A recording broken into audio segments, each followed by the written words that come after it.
Sa inyong radyo novela, ano nga ba ang dapat gawin ni Fred para po siyang naiipit sa dalawang nag-uumpukang mga bato? Kung dapat ba siyang maging balakid sa pagkikita ni Myra at ng kanyang anak? O hayaan na lang po niya mga kabarangay na silang mag-ina ay magkita at makapag-usap? Ito ang sabi ni Alfie Piñon ng ating kapusong Bileranon. Magandang araw Papa Dudut at sa lahat ng nakikinig ng radyo novela. Sa aking opinyon oo naman. Papayag po ako kahit naman po kami ay iniwan ng kanyang ina, ay ina pa rin siya ng aming anak.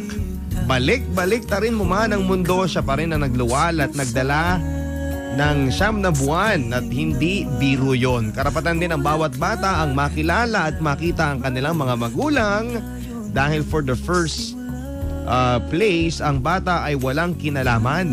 Kasalanan kung ano man ang nangyari sa inyo at walang kasalanan daw sa ano man ang nangyari sa inyo at kung bakit kayo nagkahiwalay. Yan ang sabi ni Alfie Piñon. Althea May Luna Lagrason para kay Fred. Isipin na lang sana niya sa inyong radyo novela, ano nga ba ang dapat gawin ni Fred para po siyang naiipit sa dalawang nag-uumpukang mga bato? Kung dapat ba siyang maging balakid sa pagkikita ni Myra at ng kanyang anak? O hayaan na lang po niya mga kabarangay na silang mag-ina ay magkita at makapag-usap? Ito ang sabi ni Alfie Piñon ng ating kapusong Bileranon. Magandang araw Papa Dudut at sa lahat ng nakikinig ng radyo novela.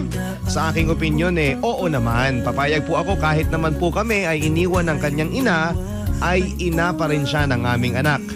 Balik-balik ta rin mo man ang mundo, siya pa rin ang nagluwal at nagdala ng 9 na buwan at hindi biro.